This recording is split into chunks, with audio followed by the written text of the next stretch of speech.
Over 50 Igbo youths who were arrested and detained by the Nigerian police for supporting Nnamdi Kanu led Biafra movement and charged for treason by the Nigerian government in December 2023 has been released and acquitted at the Federal High Court in Abuja. They were detained unjustly since December 2023 on terrorism-related charges.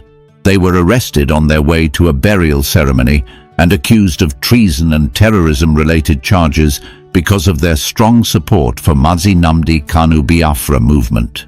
However, just recently they were released and acquitted by the Federal High Court in Abuja. The court ruled in favor of the defendants, stating no case against them. The case was handled by human rights activist lawyers as defense team. They lawyers proved beyond reasonable doubt that the accused were innocent, and for the fact that the Nigerian government does not have any evidence against them, the court acquitted them of all the charges and released them. There is corruption in Nigeria. The Nigerian government are corrupt. There is corruption within the Nigerian electoral system, where electoral results are allegedly manipulated. There is corruption within the Nigerian police, whereby police officers are demanding money from families of kidnapped victims and using funds for personal gains. There are reports of Chinese and other foreign nationals exploiting young Nigerians for cybercrime activities. These individuals reportedly train Nigerians in romance and cryptocurrency scams. They are corruption among Nigerian custom officers and NAFDAC, in which they allow the production of counterfeit drinks and food products being rebranded and sold in Nigerian markets after receiving bribes from the manufacturers without concerns over the safety and health implications of such products. Armed Fulani herders are terrorizing Igbos living in rural communities, destroying their farmlands, harvested crops products, killing farmers, raping their women, with farmers being forcefully displaced in southeastern Nigeria. These are crimes that need to be addressed, yet the Igbo youths from the southeast are being arrested and detained for demanding their right to self-determination. This is the highest form of marginalization. Some critics have described the situation as pure wickedness and calls attention to the ongoing marginalization on southeast region of Nigeria. Let me tell you a story, one that carries a mix of sadness, frustration, and eventually a spark of hope. It's a story about justice and how the human spirit can triumph over adversity. It happened in Nigeria, a place known for its vibrant culture, but also for the heavy burden of systemic corruption and inequality. This particular tale begins on what should have been an ordinary day in December 2023. Imagine a group of young men and women, over 50 of them, traveling together to attend a burial ceremony. It's the kind of event that brings people together, a moment to honor the dead and show love and support to the living. But for these youths, the journey turned into a nightmare. They were intercepted by the police, accused of being members of a terrorist group and charged with treason.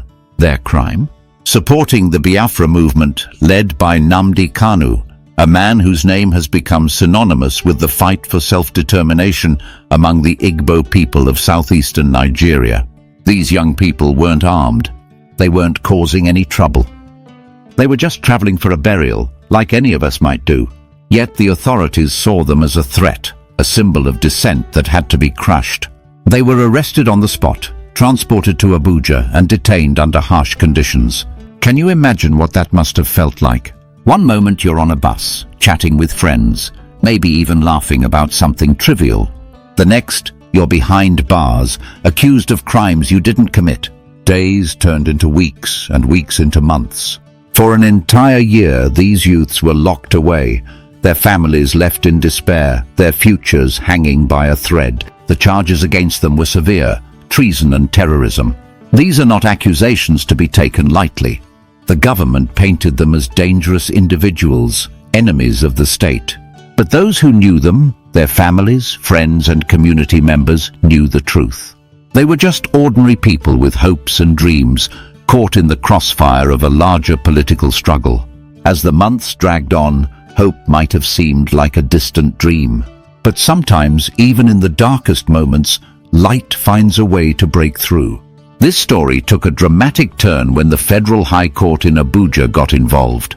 The case was brought before a judge, and the prosecution presented its evidence, or lack thereof. The defense team, a group of passionate human rights lawyers, worked tirelessly to prove the innocence of these young people. They didn't charge a single penny for their services. For them, this wasn't just a legal battle, it was a fight for justice, for truth, and for the soul of a nation. The trial was intense. The prosecution brought forward witnesses, trying to build a case against the accused. But every claim they made fell apart under scrutiny. The defense lawyers argued that there was no evidence linking these youths to any acts of terrorism or treason. They showed that the charges were baseless, a flimsy attempt to silence dissent and intimidate a marginalized community. Day by day, the truth began to emerge. Finally, in November 2024, nearly a year after their arrest, the judge delivered the verdict. The court ruled in favor of the accused, declaring them innocent and ordering their immediate release. It was a moment of vindication, a rare victory in a system often stacked against the common man. When the news broke, there was an outpouring of joy. Families wept tears of relief. Communities celebrated the return of their sons and daughters. The defense lawyers, humble and grateful, thanked God for guiding them through the case. But this victory, as sweet as it was, also highlighted the deeper problems plaguing Nigeria. It was a reminder of the corruption and injustice that have become entrenched in the system. The same system that allowed these innocent youths to be detained for a year without evidence is also responsible for countless other atrocities. Think about it. While these 50 young people were fighting for their freedom, rural communities in southeastern Nigeria were being terrorized by armed Fulani herders. Farmers were being displaced from their lands, their crops destroyed, their women assaulted. These communities, the backbone of the nation's agricultural sector, were left to fend for themselves. The authorities, instead of protecting them, turned a blind eye. It's heartbreaking, isn't it? And that's not all. Corruption in Nigeria runs deep, touching every aspect of life. The police force, meant to serve and protect, has become a symbol of exploitation and abuse. There are countless stories of families being extorted by officers, forced to pay ransom money to secure the release of kidnapped loved ones. Instead of tracking down the criminals, the police demand bribes and use the funds for personal gain. It's a cycle of greed and impunity that leaves ordinary citizens at the mercy of criminals. Even the country's regulatory bodies, like the Customs Service and NAFDAC, are not immune. Bribes and backdoor deals allow counterfeit goods, including food and drinks, to flood the market. Imagine buying a bottle of soda only to find out it was rebranded in some dingy warehouse. The health risks are enormous, but for those in power, profit often takes precedence over public safety. And then there's the issue of cybercrime, a growing menace fueled by desperation and exploitation. Foreign nationals, particularly from countries like China and Indonesia, have set up operations in Nigeria, training young people to carry out online scams. These youths are taught to deceive others, to lure victims into romance and cryptocurrency scams. It's a modern-day form of slavery, where the masterminds reap the benefits while the foot soldiers face the consequences. In the face of all this, it's easy to feel hopeless. But stories like the one I'm telling you today remind us that change is possible. The release of these 50 youths is a testament to the power of resilience and the importance of standing up for what's right. It's a small victory, yes, but a significant one. The defense lawyers who fought for these youths have vowed to continue their work. They know there are countless others languishing in detention, victims of a system that prioritizes power over justice. Their message to the public is clear: stay law-abiding, reject violence, and never stop fighting for your rights. As we celebrate this victory, let's not forget the broader struggle. The Southeast remains one of the most marginalized regions in Nigeria, a fact that has fueled movements like Biafra. The government's heavy-handed response to these movements only deepens the divide. What the country needs is dialogue, understanding, and a commitment to addressing the root causes of unrest. For the families of the released youths, life is slowly returning to normal. They can finally hold their loved ones again, share meals, laugh, and dream about the future. But they know the scars of the past year will take time to heal. And they know that the fight for justice is far from over. So, as we reflect on this story, let's take a moment to think about what it means to live in a just society. Let's remember that true justice isn't just about winning cases in court. It's about creating a system where such cases don't arise in the first place. It's about building a nation where everyone, regardless of their background or beliefs, can live in peace and dignity.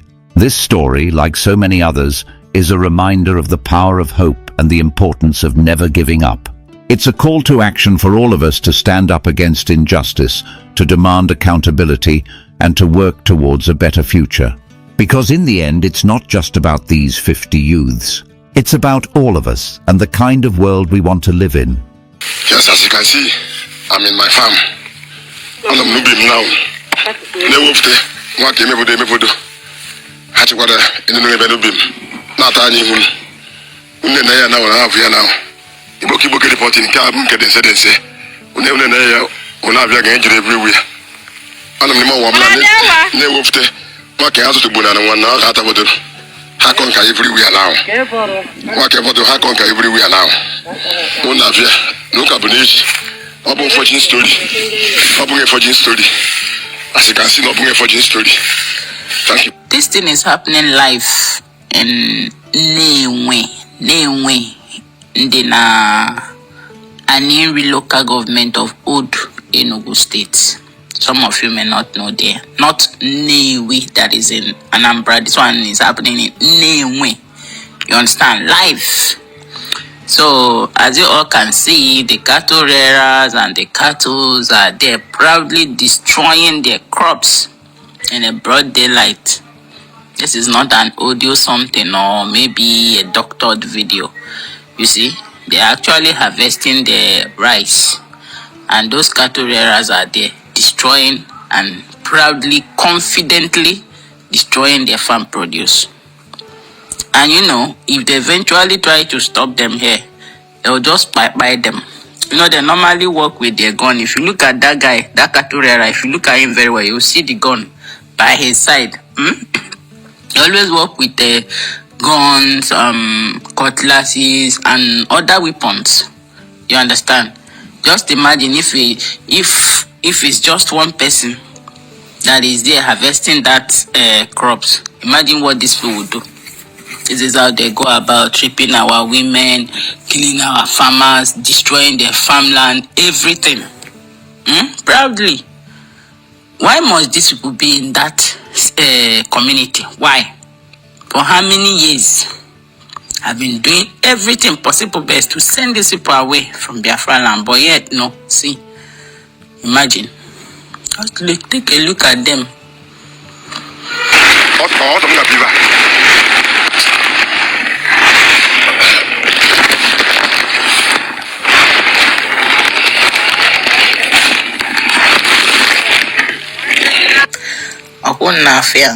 They are chasing them away from their farmland though. They are chasing them away from their farmland. You see how they are rushing to pack their things and run away for their life. This is happening in Biafra land. This is happening live in Biafra land. Farmers can no longer farm in peace. They can no longer have it. They are now sharing their crops with animals who never contributed anything. Just imagine. You think it's an audio something, nothing. This is a real life situation happening in Newe. Old Enugu State.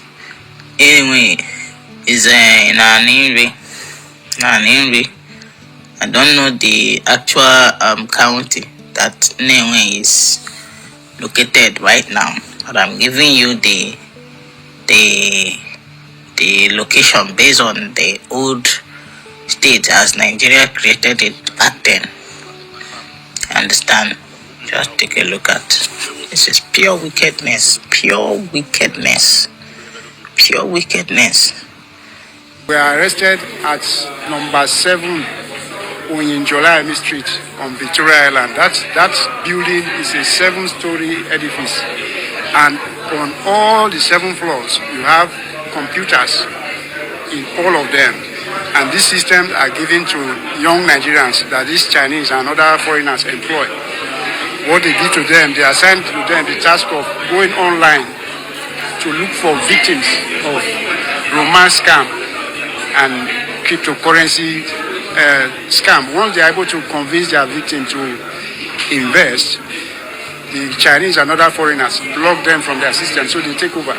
So essentially, it's foreigners carrying out fraudulent activities within Nigeria. That operation resulted in the arrest of 792 suspects.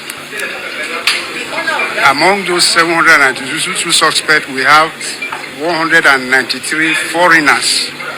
All of them are engaged in cybercrime in Nigeria.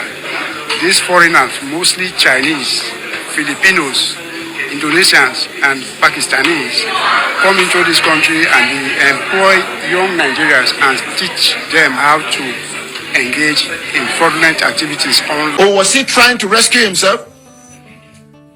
No, the Nigerian government, they encourage people to pay ransom to kidnappers. See case where they do for papi, they pay a whole family. The family go to police. Police talk to me, then bring 250,000 naira. Abi? Yes, sir. They collect microphone. These people look for money. They can't manage, raise how much? As at the last time I discussed with them, they said they raised 7 million. Yes, no, they said not. Between them and police. Okay, 250,000. They don't raise how much out of the 250,000? They didn't tell me how much they raised. They said they raised 100,000 naira, gave to the police. And the police now said, okay, now, when I don't give this 100,000, make una go settle with the kidnappers. After they don't release the people, then you can come back, we will track them. You are very correct. You are very correct, sir. Your brain is sharp. And give them handouts. I was chief of staff, I gave handouts. I gave. Elections could be written inside chief of staff's office. It was done so in my time. We did so. We'll write the result and hand over to the commission. They will just, their business is go and announce. Here, we are at it here again. This is a different feature from last year on. Here is a home of fake products. In this area now, they revalidate all kinds of minerals, Fanta, Coke, Amstel, Hollandia products, all their products, Lacasera. They revalidate, they do a revalidation here. This is where we are now.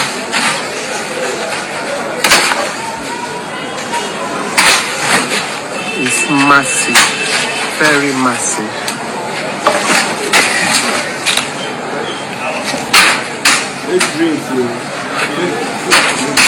Very massive.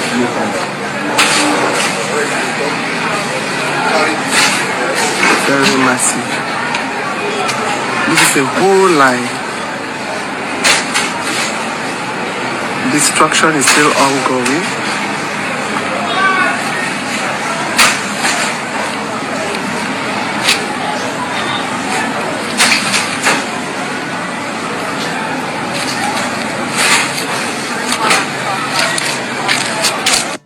This is the end of our news update.